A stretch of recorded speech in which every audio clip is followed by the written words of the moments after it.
a scientist at University of Nairobi Cav Institute, as well as a lecturer also at the Department of Medical Microbiology.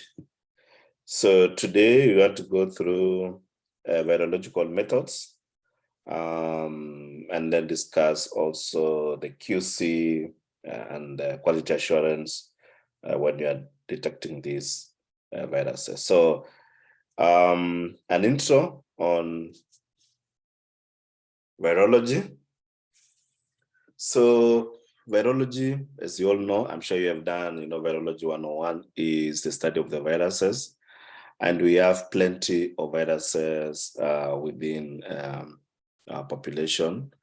Most common one now at the moment is the SARS-CoV, we have the HIV, influenza, MERS, Epstein-Barr viruses, dengue, emerging also viruses, and et cetera, et cetera. So this is just to, have an idea of why, we are now to detect these viruses, and there are several ways of detecting these viruses. So we have several methods or assays for detecting different viruses. And the reason why I'm showing this is because, when we are identifying or detecting viruses, we use different, structural proteins. So, for example, the HIV, we normally look for the GAG or the GP, P24 or the envelope. Others, influenza agglutinin. We also look for the DNA, the RNAs, depending on the virus itself. And the nature of the viruses encloses, so the viral genome is packaged in a protein coat where we have the nucleic acid genome inside the genome. We have the protein capsid that protects the nucleic acid. We have the lipid envelopes, and then we have the envelope protein. So some of these are structural proteins, others are just to protect the virus from the immune system, etc. So the virus genomes, the viruses can either exist as a double-stranded DNA. Others can exist as a single-stranded DNAs. While some of the viruses are either double-stranded RNA or single-stranded RNA. So the nature of the viruses, we normally call them, these are the parasites that live inside a living cell. So for the virus to survive, it has to be inside a living cell. That, for example, when you're talking of the HIV, they have to infect the CD4 and then replicate or thrive within the cells. So without a living cell, the viruses will not survive outside. The viral genome is released inside the cytoplasm of the host cell. So when you talk of the life cycle or the replication cycle of a virus, it has to adsorb to the proteins envelope and then internalized into the cytoplasm, where it's now released, and then others go into the DNA, for example, the HIV, while others, just exist within the cytoplasm, for example, the SARS-CoV. So the viruses I mentioned are either made of DNA or RNA. It can never be both. So it's either double-stranded DNA, single-stranded DNA, or RNA double or single-stranded. So it cannot exist in the two forms. So why do we study viruses? It's very useful because the viruses cuts across all different areas.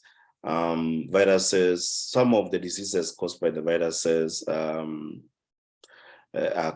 quite a lot, plenty, including the HIV, chickenpox, diarrheal, hepatitis, measles, SARS-CoV, smallpox, yellow fever. So all these are diseases that are caused by the viruses. So it's good to, understand these viruses in terms of their structure, in terms of how to be able to detect them. Someone is asking what is the topic. So we are talking about the virological methods with their QC etc., etc. Yeah, so others call them the lab methods, virological methods, but it's just the methods that we use to identify or detect different viruses from different sources. So as I was saying, these viruses cause a lot of harm to the environment, to humans. They also infect animals. So it's good to understand their structure, because once you understand their structure, and then you can be able now to detect. And once you detect them, then that detection also helps you when you're having interventional products that you are testing against them. So the viruses affect both the humans, other vertebrates, like the cows, food and more disease, invertebrates, the plants, the tobacco retrovirus infection. It also affects, the mushroom, the fungi, and we have also, the bacterial phage, that also attacked other bacteria. So viruses are diverse in terms of what they infect. So viruses are capable of infecting all forms of life, vertebrates, prokaryotes, fungi, as I mentioned, algae. Most abundant form of life are the bacteriophages, the T4s. These are extremely abundant in nature, and some of them have been used to, for medicinal purposes, and they're estimated to have around, 1,031 tailed bacteriophages, different types. And viruses are very excellent molecular biology tools. When you talk of the CRISPR, how to be able to digest some of the genes, to come up with diagnostics. So viruses are very useful in terms of research molecular. So the study of viruses, small DNA viruses, led to the discovery of promoters for eukaryotes. Study of the cancer-producing viruses also have led to the discovery of many cellular oncogenes. RNA splicing in eukaryotic cells was discovered again by studying the mRNA from DNA viruses. So understanding of the cellular DNA, replication has facilitated the study of, bacteriophages and the DNA viral replication. So that was just a recap of, what virology entails. Before we now go to the methods, I just wanted to, do a recap quickly on what virology entails, why we study viruses, so that now when we come to the detection methods, you can be able now to appreciate. So for the detection and measurement, we have several ways of detecting. So one is the most common. It's called the enzyme-linked immunosorbent assay, or popularly known ELISA. Second is the polymerase chain reaction. So this is one of the molecular biology tools for diagnosing the viruses. We have the sequencing. Sequencing is also another method that has really come in the last, couple of decades for identification of, unknown viruses or outbreaks. You get a clinical symptoms or an outbreak in a certain place, and you don't know what the disease or the etiological agent of that disease, and we use sequencing to be able to identify that. We also have other functions called the effector functions that you can be able to identify the different viruses. And some of the viruses have what's called the neutralizing capacity. You can be able to identify that this particular virus is so and so because it has a neutralizing capacity. We also have different other functional effector functionals that you can be able to identify the viruses: antibody dependent, NK, cellular cytotoxicity, complement deposition, phagocytosis, and the neutrophil. So different viruses have different functionalities of when it comes to either the antibody or the cellular.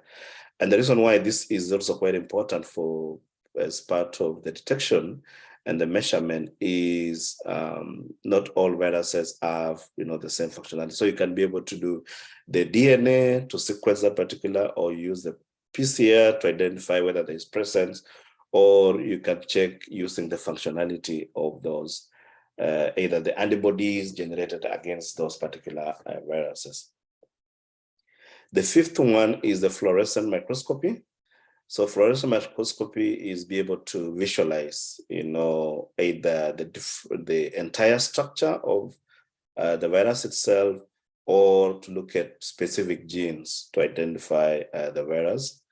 We have also the flow cytometry that you can use to, detect and measure these particular viruses, and also plaque forming assays or the virus infectivity assays. So this encompasses the detection as well as the measurement of the viruses, because you want to detect the virus, you want to see how effective this particular virus is, because there are tons and tons of breeds that when you get a sample and you want to identify everything in that particular sample, you cannot exhaust. So you can only you can only do much in terms of identification of the infectivity. You can get a virus that probably is defective, that you're not worried about, or you get a virus that is highly infective or infectious. A classic example is the SARS-CoV. SARS-CoV, we have seen different variants.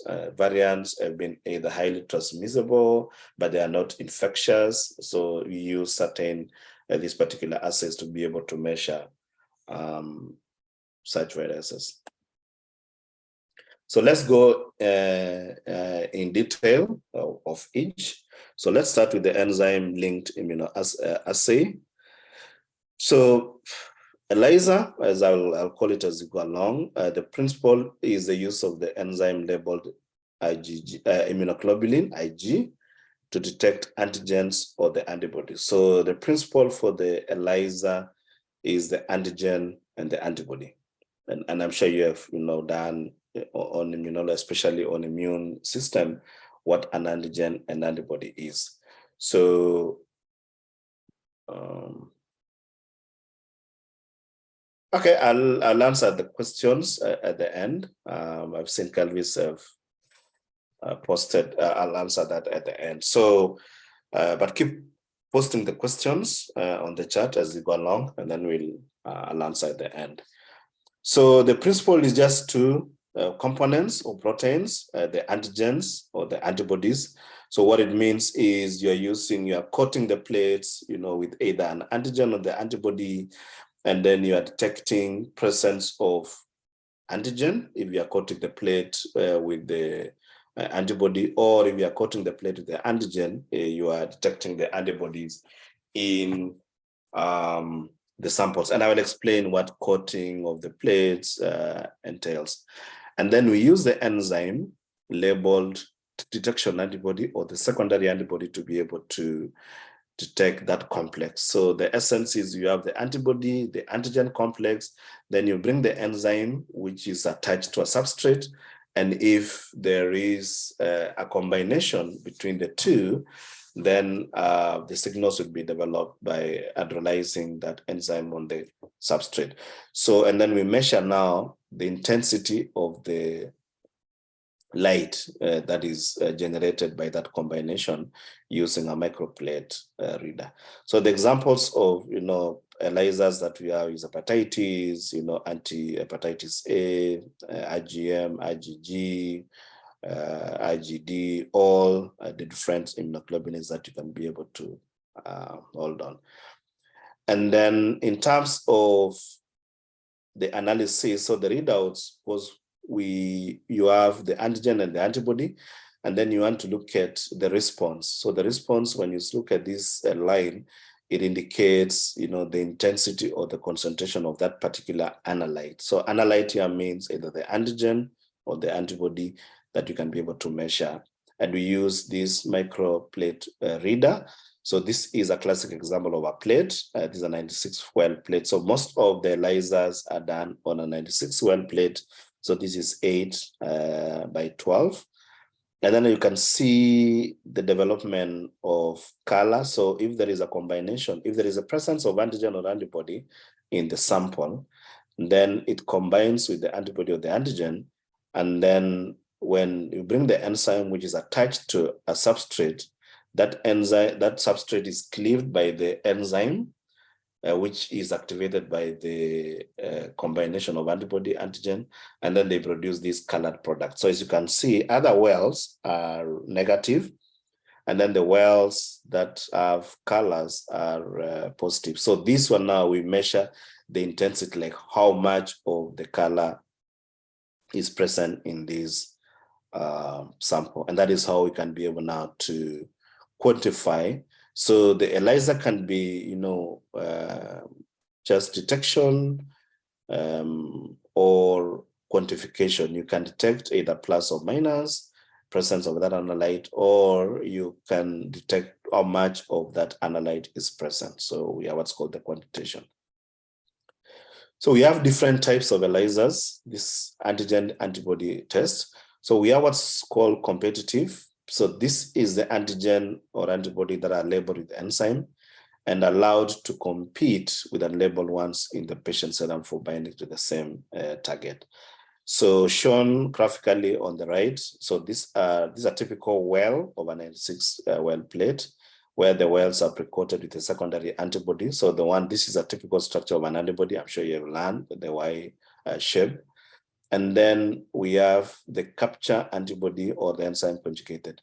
So what it means now here for a competitive is you have an antibody which is already labeled with the enzyme, this one, and then they are competing now for the target together with the patient samples. So the ones that are shown in gray are the patient samples, and the ones that are shown in red are the ones that this competitive antibody will bind. And then there's the analyte and the enzyme compete for the binding. And then again, now once that enzyme, which is a detection antibody which is conjugated to the enzyme, can be able now to bind to that. So hydrolysis signals from antigen complex is measured. Antigen and antibody again is calculated. So no need to remove the excess or unbound antigen or antibody from the reaction plate. So the reason why this statement is quite important here is this is a competitive ELISA. You just want to see how good the detection antibody will be able to detect the presence of the analyte of interest as compared to other that has been coupled with the enzyme. And then we have the non-competitive, and this is mostly what is used in the clinics for diagnostic purposes. So we have the non-competitive, where you must remove the excess or unbound antigen or the antibody before every step of the reactions. So this is a direct ELISA where you add the samples to the well. So here we don't coat the plate. So you just add the sample. So as you can see, there is the red. So this is the antigen of interest, or this is the antigen of interest. And then these are just presence of other, because in a sample, there are tons and tons of other antibodies or other antigens. And for an ELISA, it's very specific. You have the secondary antibody would only bind to a specific antigen. That's why it's called antigen antibody complex, because it's lock and key. It does not just bind to any. So for here, we don't coat the plate with the antibody, like what is shown in the previous one. You just add the samples directly, and then you come with the detection antibody, and then you detect. That's called the direct ELISA. So we have the direct ELISA, we have the indirect and the sandwich ELISA, which I'll explain in the coming slides. Antibody capture ELISA similar to the sandwich, but in first step, the IgM or the antibody is coated. So again, you can have what's called the antibody capture. The capture means that you add the antigen on the base of the plate, and then you bring the sample which contains the antibody, and then now you bring the secondary antibody to be able to capture. So the sandwich ELISA, again, this is now the most used in most research labs or diagnostics, where we have, the wells are pre-coated with the capture antibody. So the capture antibody, or what's called the primary antibody, coating antibodies, is you put the antibody on the plate. So this is more specific as compared to the direct, where you just, put in the sample, because some of the antibodies can just, sit on the base of the plate, and then it can be missed by the detection antibody. But once you have the sandwich, so you have the antibody on the plate, which is quite specific, you bring your sample of interest. So for example, if you are testing for presence of IgM against SARS-CoV, RBD region, or HIV against the GAC or the envelope. So as you can see, all other proteins settle on the plate, while the analyte of interest, for example, HIV, is bound to the FAB region of the antibody. And then now the primary antibody binds to the immobilized analyte. So now you do the washing, and we have several steps of washing. That's why it's saying you must remove excess unbound. So when you wash off this, because you don't want cross-contamination, you don't want, when you bring a secondary antibody or a detection antibody, it goes to bind. Instead of binding here, it goes to bind probably this one. So we do several washing to remove that excess.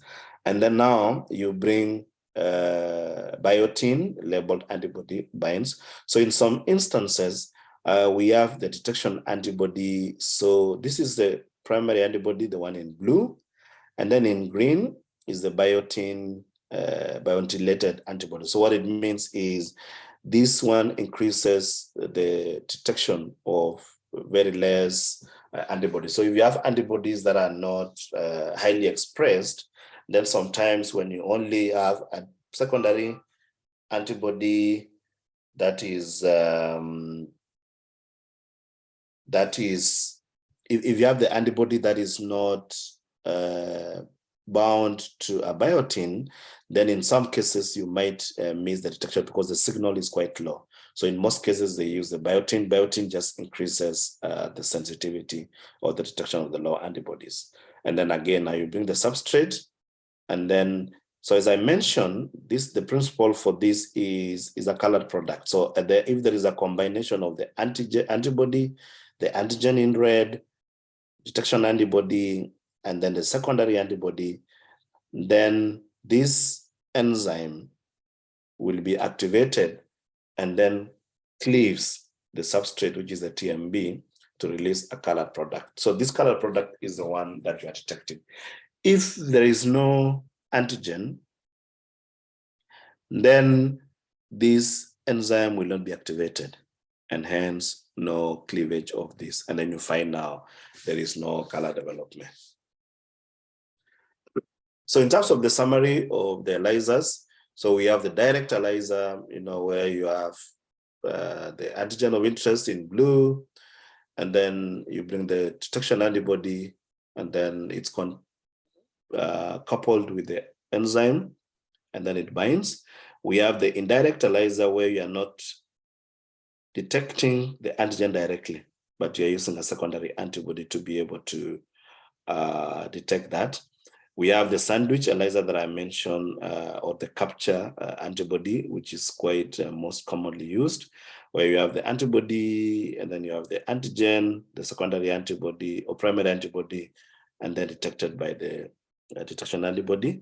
Or you have the competitive, where you have your analyte of interest and also other antibodies that are competing for the same analyte.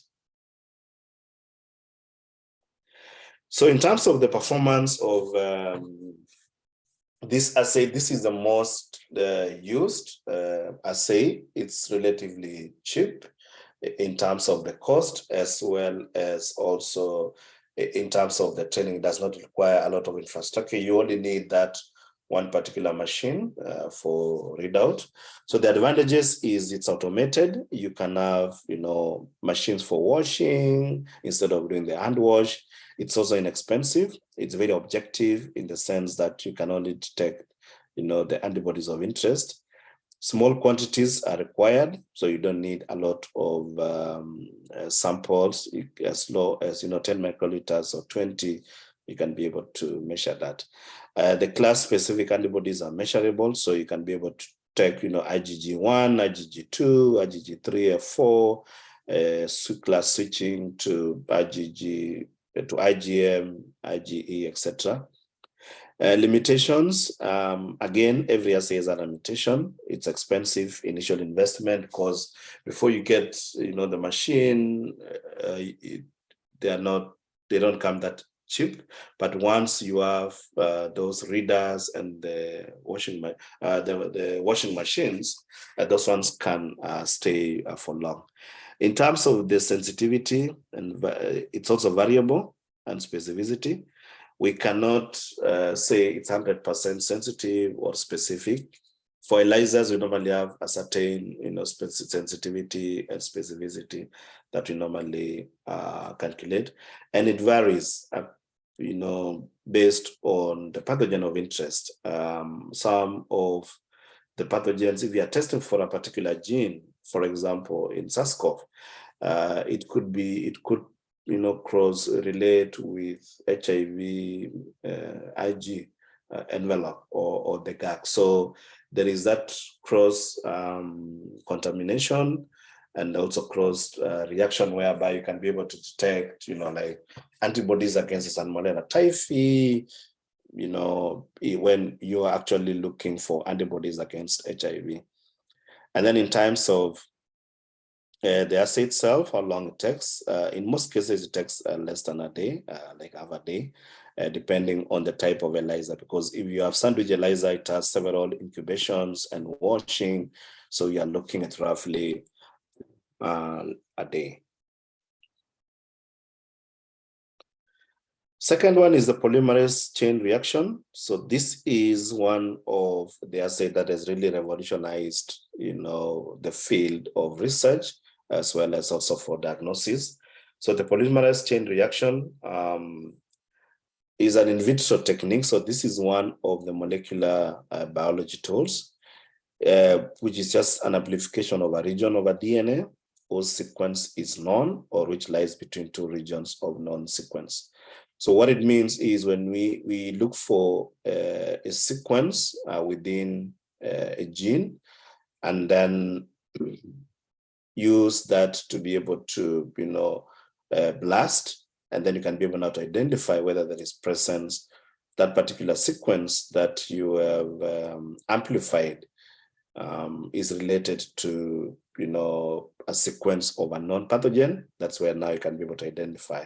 Then if known, then you can be able to, identify that this is a sequence that has never been, generated. And then they do using different softwares now, molecular tools, to be able to estimate, like, where is it closer to? When you're talking about, the SARS-CoV-2, they identified something and they're like, okay, this is something new, but it's related to sequences of another pathogen that you had identified before. The same thing with the monkeypox, they are like, okay, this one belongs to this family because it's unique sequence, had never been identified, but it's closer to certain. So they estimate that using that.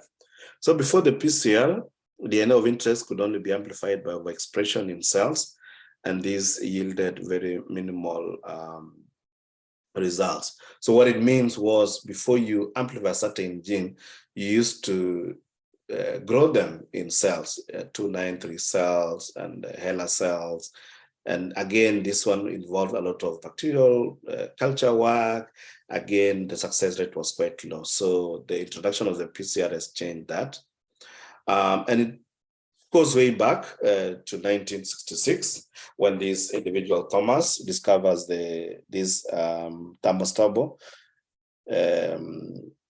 protein in the bacteria, which was in hot springs of the Yellowstone National Park.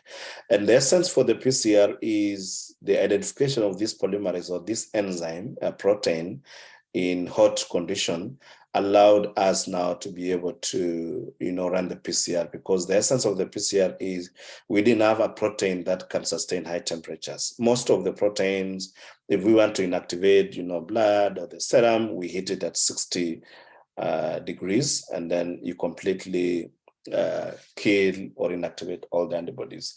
So we wanted a protein that can sustain, which is stable in high temperatures, And now the discovery of these thermal acquiters came at the right time now, because that was the discovery of these PCR. And subsequent years down the line, people have got Nobel Prize for coming up with this. And again, different scientists have gone ahead now to identify different genes that you can use. So in the 1985, these thermostable tag polymerase from the T acquiters revolutionized the PCR. So this is the most important polymerase or enzyme within the PCR that has allowed us now to be able to identify different genes or sequences at high temperatures. So the reaction is an in vitro technique, as I mentioned, which amplifies a certain region of a DNA, which lies between the two regions of non-sequence. The amplification is achieved by using the primers. So we have the primers. So oligonucleotide primers are the short sequences. So these are around 20 amino acid sequences. They're single-stranded, which are complementary to the other regions of the non-sequence. So when you talk of the DNA, is a double-stranded. So we have amino acids on the top, and then we have amino acids on the bottom, which are complementary to each other. So when you talk of the A, we have the 4 bases, the A, T, C, G, and then you have the complementary down for the A and the G, A and T, the C and the G. So the oligonucleotides serve as primers for DNA polymerase, and the denatured strands of the large DNA acts as a template. So what it means is, once you have your DNA, because the polymerase or the amplification works on the DNA. So even if you have an RNA virus, then you need to do what's called the reverse transcription to get the cDNA. And then from the cDNA is a complementary DNA of the RNA. And then from there, now you can be able to open up, because for the PCR to work, you need to open up the double helix, the DNA strands, the double-stranded DNA. And then now you use the primers to be able to bind to those nucleotides. And then now during the process, it can be able now to multiply as it goes along. So this is a typical amplification. So when you talk of the amplification of the sequences, it is generating more and more and more. So when you look at the template of the DNA, for example, you get a swab or you get blood or secretions, and you want to amplify the DNA, then you can see the wanted gene. As I mentioned, we don't amplify the entire genome because it's quite big. We only look for a certain sequences that are mostly conserved in a particular virus, for example, the HIV or the SARS-CoV. So in the first cycle, you generate 8, you generate 4 copies from the 2, and then you double it in the second cycle all the way to 36. So we normally have for a PCR reaction cycles normally go up to around 36 or 40. And at the end of the cycles, we have like 68 billion copies of that wanted gene.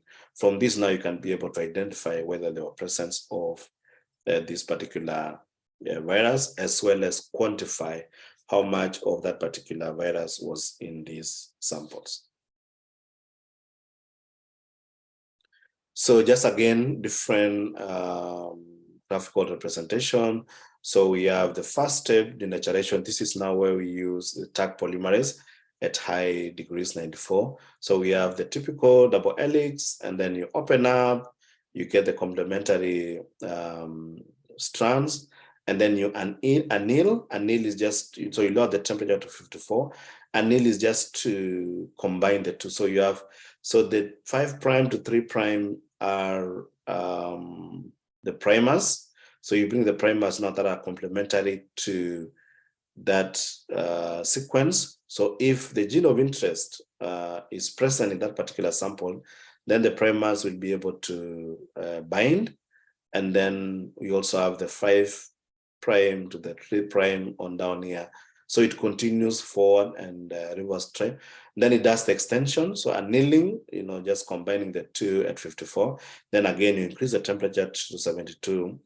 And then it does now the continuous extension. So this is where you generate in different cycles. So say like cycle 10, 20, 40, 30, up to 40. Then it generates more copies. So the reaction is, these are the requirements for you to run the PCR. Of course, you have the DNA, which is a target or the template. You have the primers, which is around 20 to 30 nucleotides long. As I talked, it's a very short sequence. And then you have the enzyme, which is quite important. Then you have the nucleotides, and then you have the magnesium. So this is mixed to what's called a cocktail. So you have the master mix of all these. And then now you put that in the machine, thermocycler, where it does the different cycles. So in this cycle, it does the digestion, annealing at low degrees, and then extension. Then it goes back, all that for 40 cycles. So the most important thing, as I mentioned, is we use the primers of known sequence. So if, for example, you want to identify HIV, you don't target the entire genome. You only look for a GAG region or envelope. And for that envelope, you only look for a certain sequence, a bit of it. So you don't take the entire sequence of GAG. You take 20 nucleotides in that particular, and then you target now. So that's what's called the primary selection. We'll target a specific sequence of opposite base bearing A, T, C, etc. of single-stranded. So for example, if there is a quarter chance of finding A, G, C in any given DNA sequence, then there is a 1/16 chance of finding any dinucleotide because now it's AG. So this is individual, then this is double, and then there is 156 chance of finding a given 4-base pair, AGCT. So that's a 16-base sequence will statistically be present only once in every 416 bases. And all those now, these sequences AGTC will form what's called a codon, and then from a codon now it goes to a protein. So that is how you can be able to achieve or identify a protein of interest. So primer specificity, that's that are universal, applies all bacterial DNA. For instance, if you want to identify any bacteria, E. coli, etc., or the group specific, you only look for those nitrophils, for instance. If you are looking for a GAG, that particular group, then you have the primers for that. Or if you are looking for a certain, if you are looking for a specific gene, for example, the GAG, the POL, the envelope, you can be able to do that.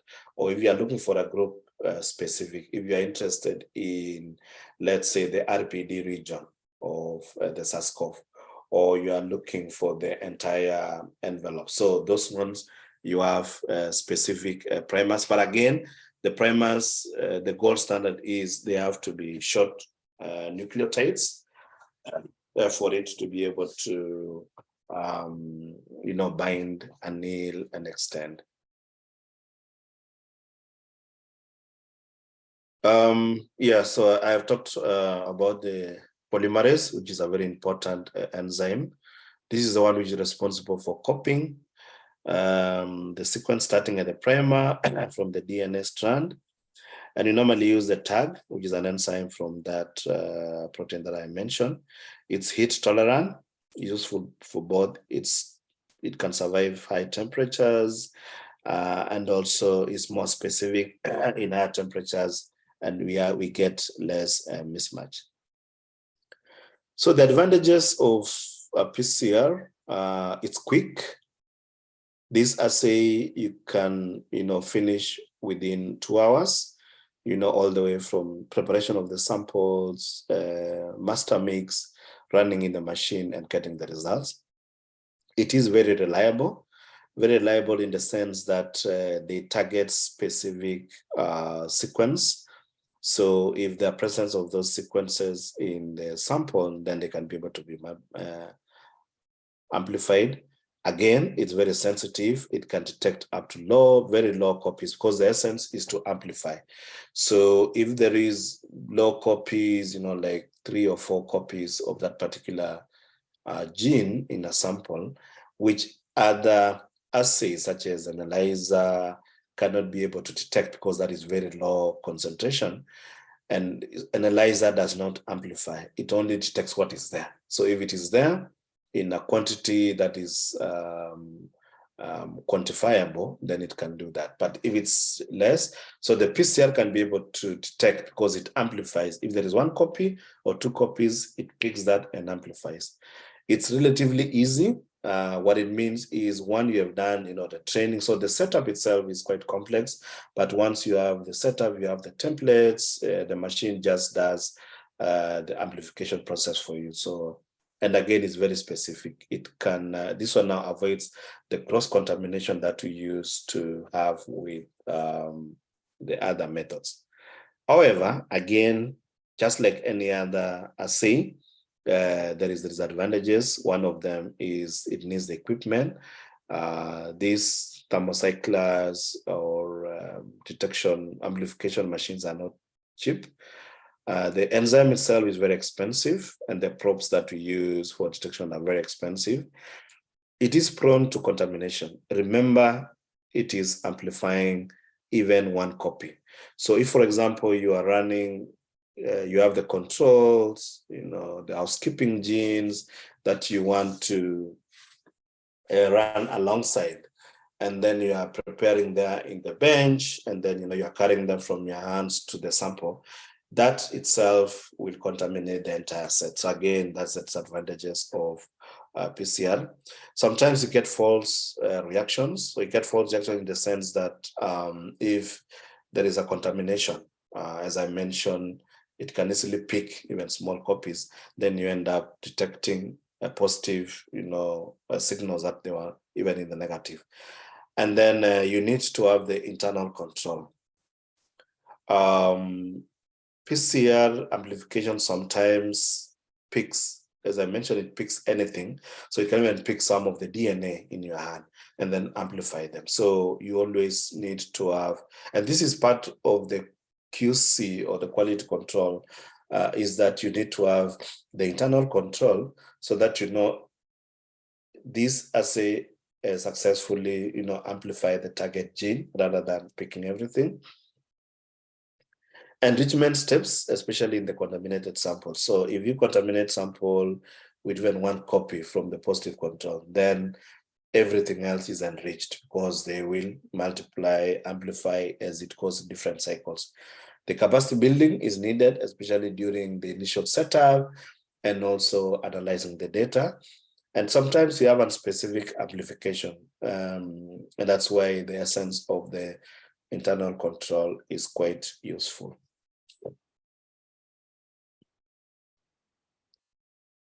So this is, in some instances, we have different forms of PCR. There are those that use the probes. They're called the probe-based. And there are others that use, things like called the cyber green. They don't have the probes, they just amplify. So again, this is the template, the DNA that is from the sample that you're testing, and then the denaturing heating at 95 just to open up the 2, and then the anneal, where you add the primers, and then before you do the extension, you also add the probe. So this is the probe now. That is, so when you include the probe, it's highly specific. It avoids the cross-contamination. And then we have the extension, and this is the results that you get at the end. Again, we have the fluorescence. So it's a fluorescent based, because you need to measure the signals. So the signals that come out of these, just like, the ELISAs, you have the antigen, the antibody, and then you get the signal. But what that was in optical density. For this, you get what's called the fluorescence intensity. And then you have the no amplification. So you have the threshold. So the first few cycles, just like the machine is just warming up. And then once you see now the presence of the copies that are quantifiable start coming up, then now you start measuring. And then this is the threshold, where the background, there's a difference between the background, the straight line here, and the dotted line. And from here now, this is where you can be able to quantify or get the copies for the analyte of interest. So just to show you an example of where, the PCR has been used. This has been used more so for the COVID-19, where you get the nasopharyngeal swabs, and then you collect the RNA from that. And then from the RNA, you purify the RNA to deactivate the virus. And then from there now you do what's called the reverse transcription to cDNA, because the RNA, SARS-CoV is an RNA, it does not go into the genome, the DNA, unlike the HIV. So the SARS-CoV goes only into the cytoplasm. So the viral genome is released in the cytoplasm. It does not go into the genome, because the HIV is an RNA, but it goes into the genome where it's reverse transcribed by the transcriptase into the DNA, and then you can be able now to amplify. So for this, we have to reverse transcribe that RNA from SARS-CoV into the cDNA. So when you reverse transcribe, you get the complementary, because it's not the initial DNA, unlike HIV. This is the one that has been transcribed. And then you run on the machine. So again, it undergoes the process that I was talking about, and then you end up getting, so these are the primers. So it depends if you want to look at the E protein or the RBD region, the genes. So these are the genes of interest. So if you're interested in looking for, RBD gene or the envelope gene, then you have the different primers. You always have the forward and the reverse and the probe. As I mentioned, this is when you use the probe, it's quite sensitive. And then you generate, the results. So this is typically a PCR assay, and it cuts across. So if you want to run for HIV or hepatitis or monkeypox, then this is the typical flow of PCR. The third one is sequencing. So sequencing is to identify the sequences of a pathogen in the sample. So for example, if we are looking for there's an outbreak, people are getting sick, they come to the hospital, they give the sample, we run them on the machine. So we have different, machines for running. We have the Illumina MySeq, HiSeq, microarray, nanopore, Oxford technology. So this is like portable. It's a small gadget that you can be able to, it just requires the laptop and this particular gadget. We have them in ion, we have the machines, qPCR, and the nanodraw. And what it means is, so these are the things that, it goes together and talk about the nucleic acid, the RNA, the plasmids, and you can be able to sequence either from the cancer cells, any cells, and these are the reads that you get from when you do the sequencing. So these reads now will tell you these are the different sequences. And then from that sequences, now you can also be able to identify what sequences and where they cluster in terms of where they belong. So again, using an example of the SARS-CoV, you have the sample preparation, you get the swabs, you extract the RNA, you do the cDNA synthesis, and then now you do the PCR and the barcoding, where you have the multiplex PCR, where, because in sequencing now you are checking the entire genome. So in the PCR, you're only identifying regions. So for the SARS-CoV, we talked of the envelope or E gene, or the RBD region, or the N protein gene. But for the sequencing, you are looking for the entire, because you have been given a sample and you don't know what etiological agent is causing this disease in this individual. So This is where we do the entire genome. We do the sequencing, the barcode, reading, kits, and then now we run through the machine, we get the sequences, base calling, and then we generate the AGTCC. So once we generate all this now, we then go into softwares that you can be able to assemble them and analyze and understand now that this belongs to this particular family. And this is how we were able to identify different variants of SARS-CoV, all the way from beta, alpha, delta to Omicron, is through such sequencing. The fourth one is the effector functions. So again, different viruses. So these are the different IGs. We have the 4 subclasses of the IgGs. We have the IgA, IgM. So again, different viruses generate antibodies that have different function, either neutralization, for example, the HIV and the SARS-CoV.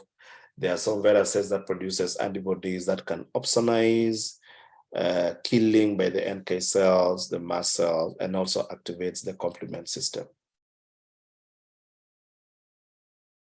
And so again, we have different, because the essence of these viruses producing either neutralizing antibodies or binding antibodies is for different functions. So for example, again, when the virus infects, it can either initiate the immune system humoral arm or the adaptive arm.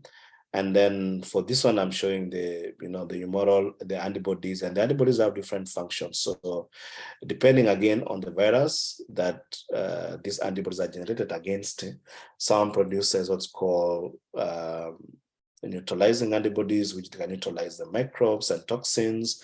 Others can complement, activate the complement system, and then, damages the membrane. Opsonization, phagocytosis, ADCC, the lysis of the microbes, as well as the phagocytosis, and also inflammation by the neutrophils. So you can be able to identify which viruses are causing or antibodies producers against these particular viruses, their function. The other one is the immunofluorescence. Again, this is used mostly in research settings. And it's just using the antibodies that have been labeled. So these are the antibodies that have been labeled to either detect the presence of the antigens or the antibodies. So these are immunoglobulins that contains what's called the fluorescence, the fluorophores. So the fluorophores, their principle is they fluoresce or they light up at a certain wavelength. So we have, we use the lasers. So the lasers will light up, they emit the light at a certain wavelength. And then when that fluorophore is hit by the light from the laser, it fluoresces or it lights up at a certain wavelength. So if there are presence of antigens that have been, labeled with those fluorophores, then it will light up. An example for here is a cell infected with the dengue virus using the FITC. You can also use, antibodies that are tagged with those fluorophores, and then you mix with the samples. And if the presence of those particular antigens, for example, the Fibria cholerae, then they light up. So you can use for HIV, herpes virus, dengue, the scrub, and murine typhus, rabies. And the way it works is more or less the same as the ELISA, only that in the ELISA, we are looking for the optical density because of the chromatin substrate cleavage. Here, we are looking for the light, the intensity or the fluorescence. So direct immunofluorescence, again, is where you have, the antibodies coated on the slide. So this one now, they don't use the plates, they use the slides. And then, so you have the primary antibody that you put on so you have the sample or the tissue, and then you put the antibodies, and then you put your sample, and then now you have the secondary antibodies that are fluorescently tagged. So you can see here, these are fluorescently tagged. And for the direct, so this is the antibodies and the samples, and then you have the indirect, where you use a secondary antibody, or where you use the sandwich. And so you can see here is the antigen, which you're putting on the sample, and then you bring the antibody, then you bring now the detection antibody to be able to detect that particular antigen if it's present, and then it lights up. So this one we use the lasers, whereby you excite. So different fluorochrobes are excited at different wavelengths. So there are certain wavelengths, that are, short wavelengths, such as 450.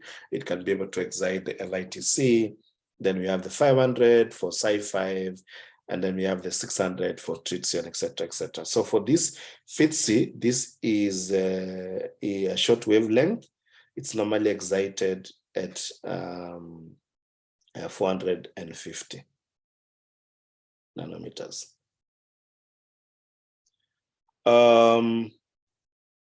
So in terms of how we have applied these techniques, for our research purposes, especially for the imaging purposes and for detection of these viruses, is so the mucosal tissues. This is where most of the infections, especially STIs, including the HIV, are transmitted. So the mucosal tissues forms the portal of entry for most of the STI infections. And we want to identify, things like the presence of the viruses. So if we are saying, an individual is infected, we get the biopsies, and we do, try to understand where the virus is. So this is one of, the research that we are doing at CAVI, where we get the hysterectomy tissue from women undergoing hysterectomies at KNH. And so we are interested in the cervix, just trying to understand how, the virus gets into, the epithelium, how far does it go, what cells get infected, and the kinetics of infection, etc., etc. So we get the tissue, we dissect, get what's called the small pieces. So we separate into ecto, cervix, and endocervix, and then we cut into small blocks called the explants. We have the sponges pre-wet with media, and then we infect with the viruses, HIV isolates, and then we culture them over time. Sorry. And then after that, we have this microscope. So this is one of the convolution microscope. So what it does is it takes stack of images. So this one's, once we have these, we get it in a slide, we section just like the way we normally do immunohistochemistry for pathology purposes. And then, so we get the slide, we stain with different antibodies that are fluorescently tagged, as I mentioned. The FITC, we are interested in looking at the CD3s or etc., etc. And then this particular microscope takes several stack of images and regenerates a 3D. So at the end of this, we can be able now to measure. So as you can see this in this paper here, we have the ectocervix and the endocervix. So this is the kind of images that are generated once they've been deconvoluted and stitched to a 3D. And from there now we can be able to measure how the virus penetrates from the epithelium all the way through the laminal propria to the stromal. And we can look at several things, the clustering of cells, what cells are present there, this particular virus, which cells does it infect. So if you're looking for, like HPV or HIV or SARS-CoV, in the lungs and et cetera, this can be able now to allow us. So this is one of the use of the fluorescent microscope that we have around. And this is basically how, the sample preparation is done. So you get, the sample, you fixed, and then you permeabilize so that you can be able to stain the genes there.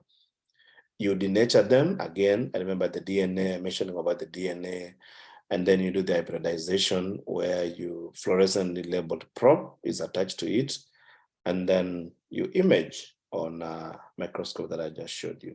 So this one you can be able now to identify what this particular gene belongs to which virus. So again, some of the data that you generate from that fluorescent microscopy is like what cells get infected and what is their spatial information within the tissue. So this is this is the ecto cervix and this is ectocervix and endocervix that has been cultured, and you can see that particular microscope can generate a 3D, as I mentioned, and you can be able to look at the epithelium, basement membrane, shown in the dotted line, and then the stroma, and you can identify the presence of the cells. So these all in red are the CD3s. Again, you look at what are the phenotype of the infected cells. So these ones are showing dendritic infected cells, Th17 cells infected. Also, it's showing the clustering of cells. Where are the cells that, do they cluster together? As you can see here, these are cells that are touching each other, cell to cell. And then the cells are distributed widely within the stroma. So these are how we can be able to use those fluorescent microscopy to be able to understand how the different, like if you're saying a SARS-CoV, what cells does it infect? Or when you're talking about the HIV, what cells does it infect? Again, you can use those for looking at, how the viruses or the antibodies, are distributed or localized within, regions. So this was on the macaque studies where they've also used the same. So they get the macaques, and then they get the tissues from different structures, different organs, and then they measure also to see where did the antibodies, migrate once you give them either intravaginal or intrarectal, postrectal, and then you can be able to identify how the virus has penetrated, 2 hours after you give the antibodies. So when you give the antibodies a week before, and then you challenge them with the virus. So this is examples of how we use those fluorescence microscopy techniques to be able to understand and measure, because the essence is to detect and also measure the characteristics of these viruses. The last one is on what's called the spatial transcriptomics. So this is a new technique that you can be able to not only identify the presence of genes for certain virus, or identify a certain virus, but also want to show their position within the tissue. So what it does is tissue analysis, where you have the section, and then you have different regions for the different mRNA transcripts. Again, you do the cDNA synthesis because you have to transcribe them, reverse transcribe. You get the oligoprimers. So these are the different primers that identify different genes. So this one, it can be able to identify multiple genes. So if, for example, you want to check for envelope, you want to check for the GAG, so you have all those. And then you do what's called the gene expression to just identify what are the presence of genes in that particular tissue, and then again you do the clustering to see which cells cluster together, no, which genes cluster together, etc., etc. So this is a new technique that has just come, in the last 2 or 3 years.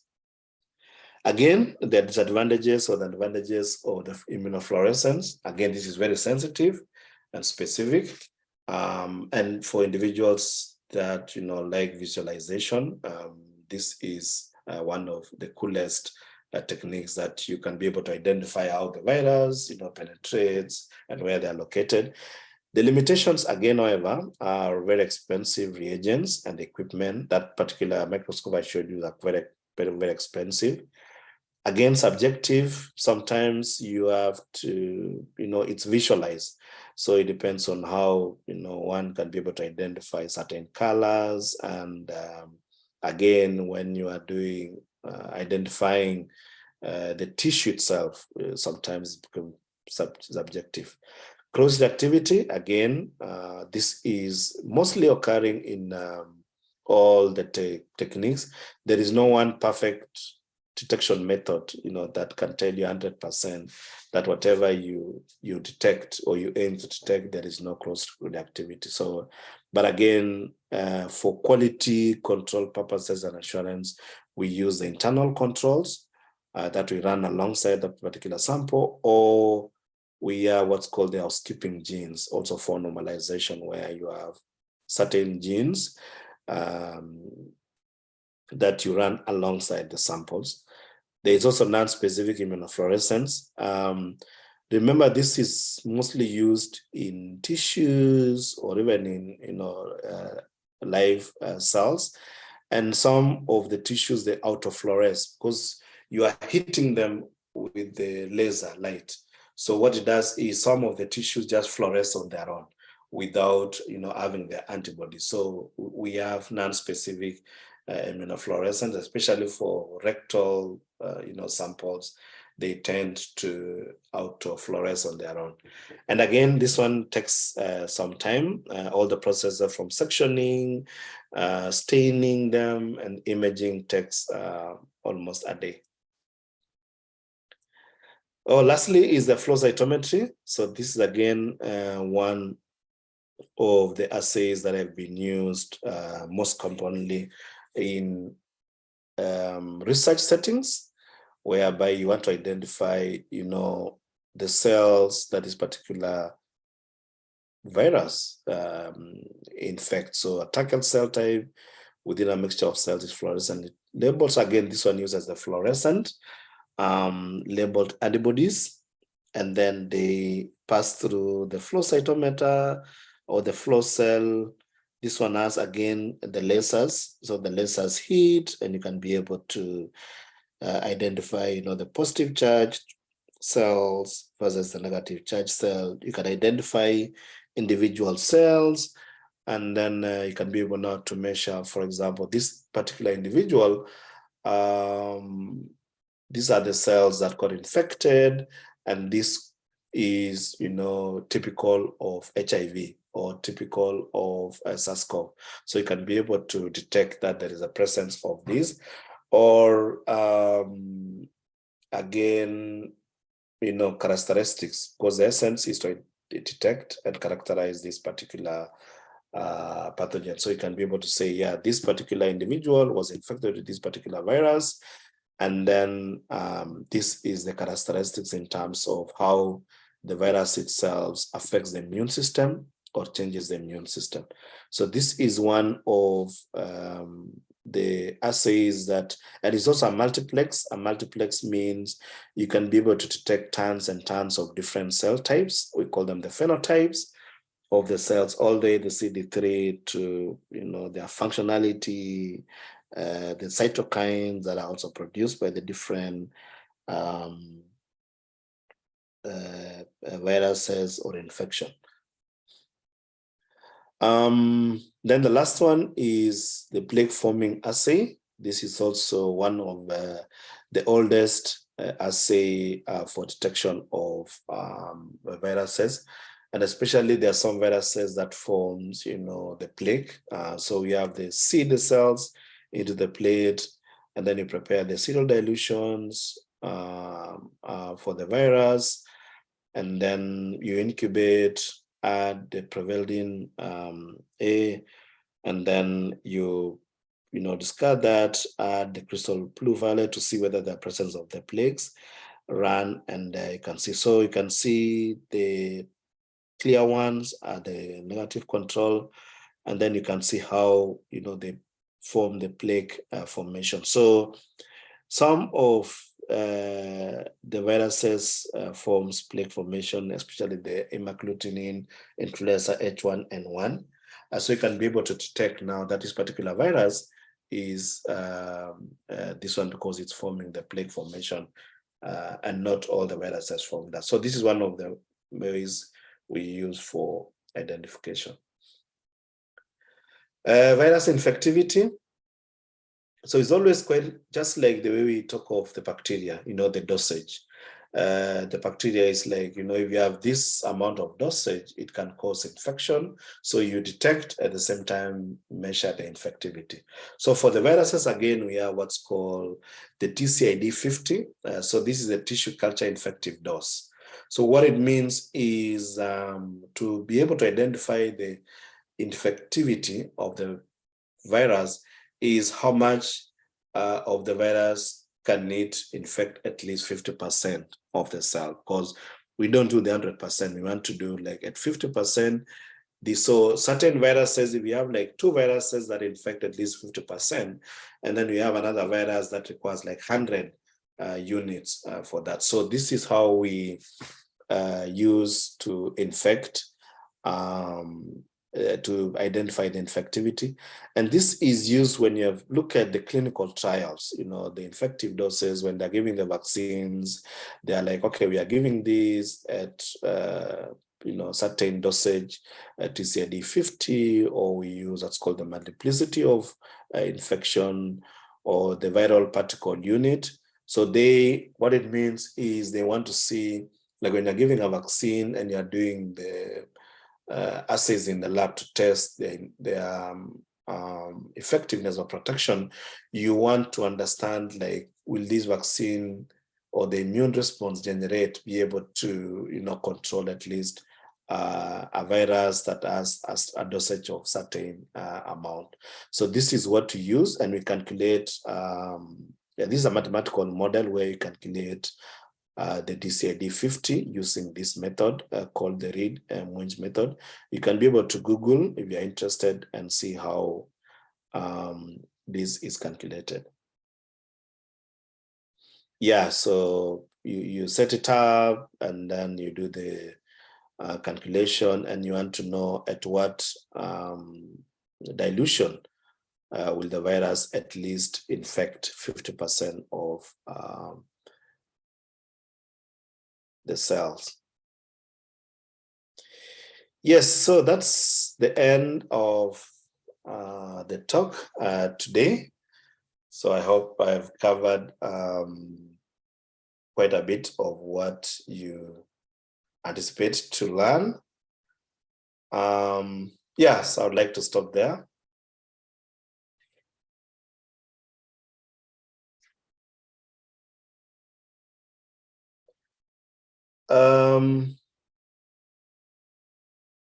So yeah, I've seen. So someone asked Kevin Kelvis about what's the difference between transmissible and infectious. Yeah, it's a good question. So what it means is transmissible is what you call the R number, is how many people get the infection. So if, for example, one person is infected, and this person can be able to transmit to 6 people, as compared to transmitting to 4 individuals. So we talk of that particular virus is highly transmissible. In terms of the infectiousness is more of the effect. So if, for example, you transmit to 6 people, and out of these 6 people, they get really sick in terms of severe, or in terms of going to hospitalization, So we talk of that particular virus is highly infectious. What it means is it not only come into contact with you, but also it causes the infection. Transmissible is more, so when we look at the two, we had the SARS-CoV Delta variant. So that was highly infectious. And then Omicron was highly transmissible. Highly transmissible in the sense that people could feel that, yes, I've been infected, but I don't feel any, much side effects. So that's the difference between the two.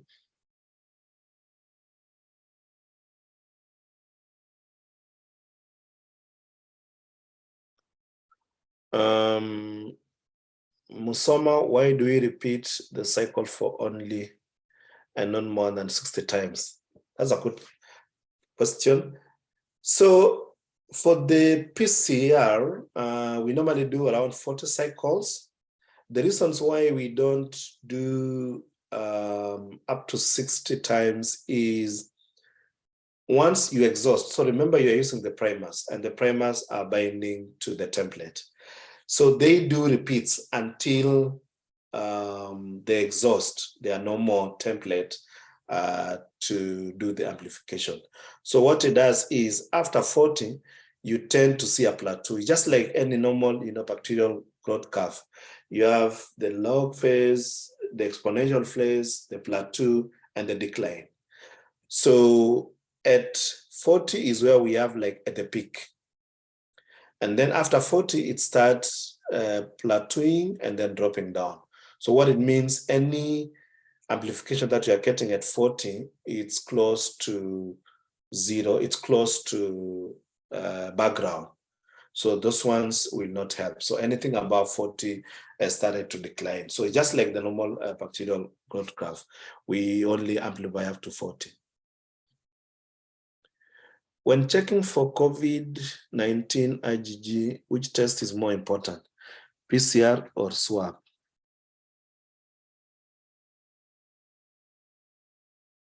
I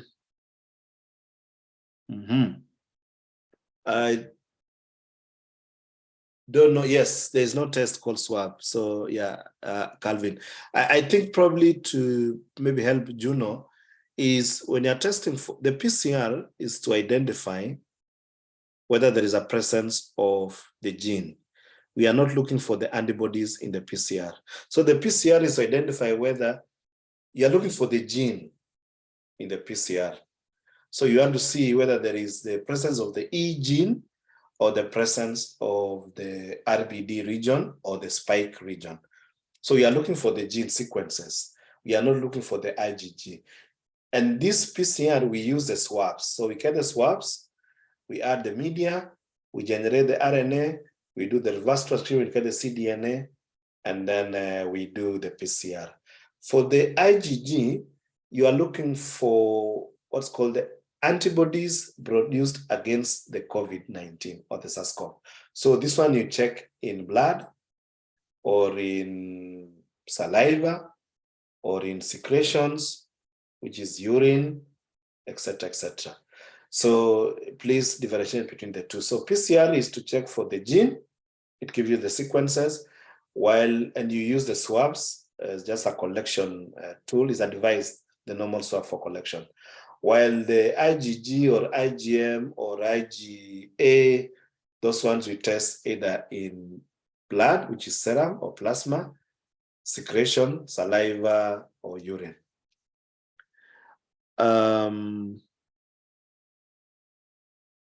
Yes, Kamunya, I'm sure I've answered him. Yeah, do you do serum collection for COVID? Yes, we collect. Yeah, we collect blood, isolate serum or plasma, and then test for antibodies against COVID. I guess that's what this person was asking. Is it from COVID patients? Yeah, the answer is yes. There are some tests that do but gold standard is PCR, full stop.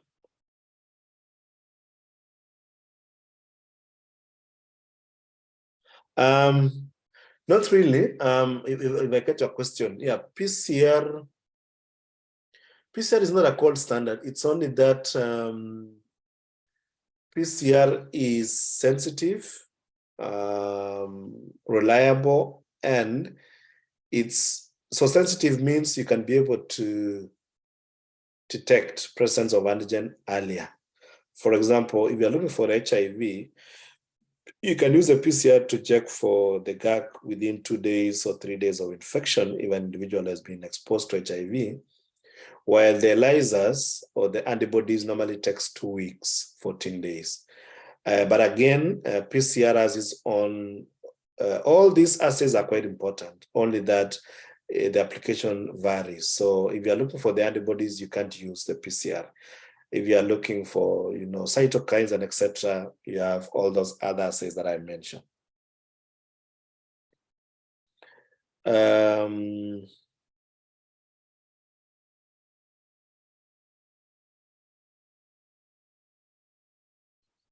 Yeah, I've seen your colleagues answering Juno. That's okay.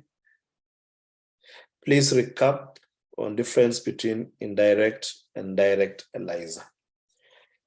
Okay, so for the direct ELISA is when you have a 96-well plate, you don't add the antigen on the antibody. So just to make it more clear, the word antigen and antibody is used interchangeably. So it depends on what you want to test. So some cases, because when in plasma, you can detect for the antigen or the antibody. They are all the same because they are all proteins. So it depends on what you put on the plate. So let's use the antibody. For the direct ELISA, you coat the plate with the antibody. What it means is at the bottom of the plate or the wells, you add the antibody, what's called the capture antibody.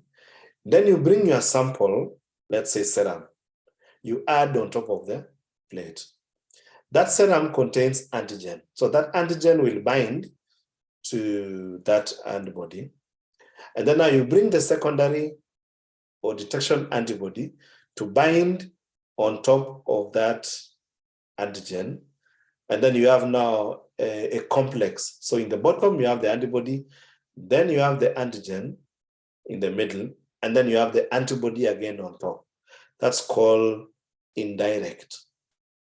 Direct is whereby you don't have the first antibody. You just have the plate, and then you add the plasma or the serum, which contains the antigen. And then now you bring the detection antibody or the secondary antibody to detect. So here it means you don't have the first antibody. You only have the antigen sitting at the base of the wells as compared to indirect. So I hope I have answered that. Are we expected to know the procedural details of assay methods like plague? Good question. For Njoroge, I think what you only need to understand, and also for the entire class, is just know the principle.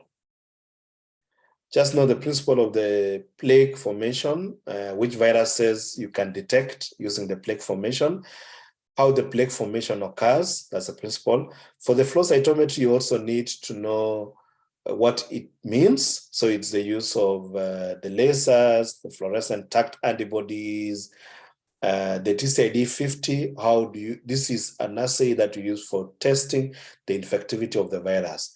And this is what it's done. So you don't have to know the details in terms of procedure, because again, it varies from the application. If I'm doing a research on HPV, then I have my own standard operating procedures for that. If I'm doing research on HIV, but the principle cuts across. If you go to talk to one lab doing the flow cytometry, probably they are looking at TB, interferon gamma, IL-2, and then you come to CAVI and I'm doing HIV using the flow cytometry, the principle remain the same. So the most important thing is know the principle and know the viruses that you use that particular assay to detect.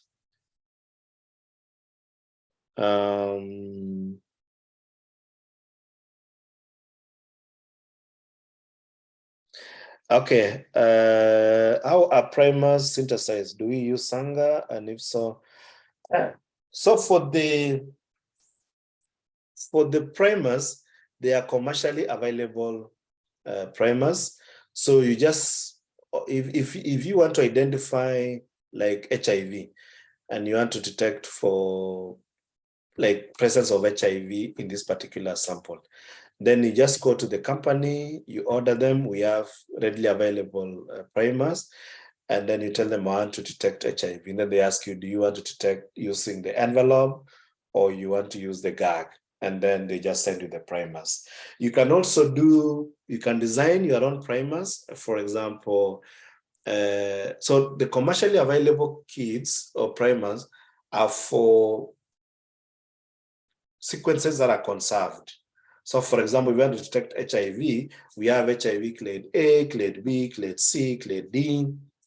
And they vary in terms of the envelope. But if you're interested in the HIV itself, then you just get a commercial kit which is conserved region. So they'll give you a gag.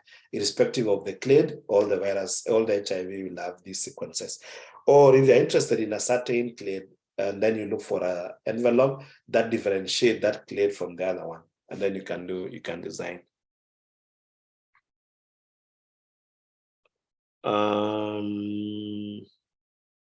Yes, I think Amunya has answered.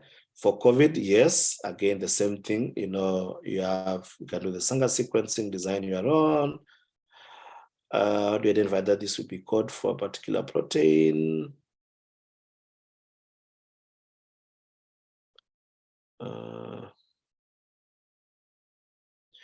Do transmissible diseases not caused by infectious agents exist? I don't understand, but yes, they are caused by the infectious agent, because when I was talking about the Delta and Omicron, they are all from SARS-CoV, and SARS-CoV we know is an infectious agent. So what it means is it's the degree of the disease itself. So transmissible is many people get it and they are not severe.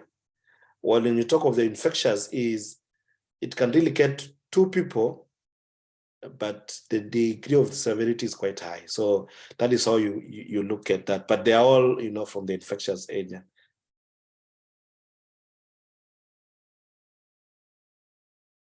Hemagglutinin inhibition assays, those are for H1N1,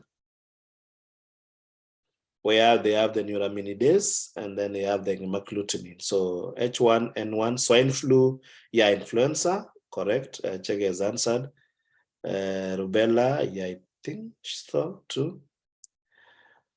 Then from Abdile, what gene can be used for drug resistance in HIV?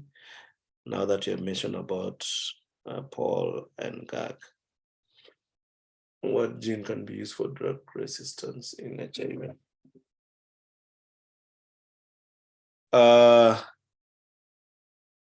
Paul, yes. So again, you need to understand in terms of the resistance or the structural protein. So we have the GAG, which is the main protein, and then we have the Pol, and then we have the envelope, etc. The envelope is basically more of the immune system, the antibodies, and GAG is for the replication, integration of the virus. Yeah. So the Pol, which I think most of you have responded there. Because again, when you talk of the drug resistance, you need to understand different, so these are the ARVs. So ARVs are, they have different functions. So they are the nucleotides, they are the non-nucleotide reverse transcriptase, integrase inhibitors. So all those ones, they fall under what gene, and most of them are within the pole. Someone asked about vaccine development. Yeah, for the vaccine development, you can use all. It depends on what you are aiming at. So I've seen most have mentioned envelope. Envelope is yes, but if you are targeting the production of the antibodies. So yes, envelope is only for antibody development. So if you're interested in the vaccine that will generate either binding antibodies or neutralizing antibodies, then you use the envelope. If you want to generate a vaccine that generates also the cellular immune responses, then you use GAG and POL. So in most cases, we use a combination of genes. So you have the envelope, you have the GAG, and then you have the POL. With these, you'll be able now to have a combined combined vaccine that can generate the cellular as well as the antibody or the humoral response. Because for the immune system, for it to have a protection, we have seen that there are some individuals, even for SARS-CoV, that are generating good antibodies, neutralizing antibodies, binding antibodies, but again, they are not protected. Or we have seen that they wane over time. So we have the antibodies levels, especially for natural infection, and then you find 6 months down the line, antibodies have disappeared. Or you find an individual who has been infected with the COVID, no symptomatic, but not severe disease. The antibodies are quite low, then it means there is another element that is protecting them, which is a cellular. So you need both.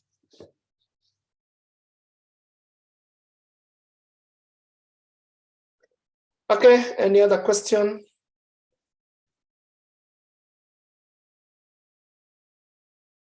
If not, thank you so much for your attention. And so if you have more questions, please reach out.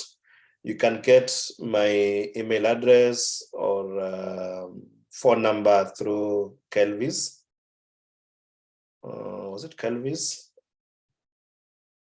Yes, and then Kelsey, sorry. Yeah, from Kelsey. And then you can be able to, get back to me if you have any question, if you need further discussion on certain assays or anything immunology, you can reach out to me. My phone, you'll get from Kelsey, or email. Thanks, everyone, and have a lovely day. Bye. Thank you.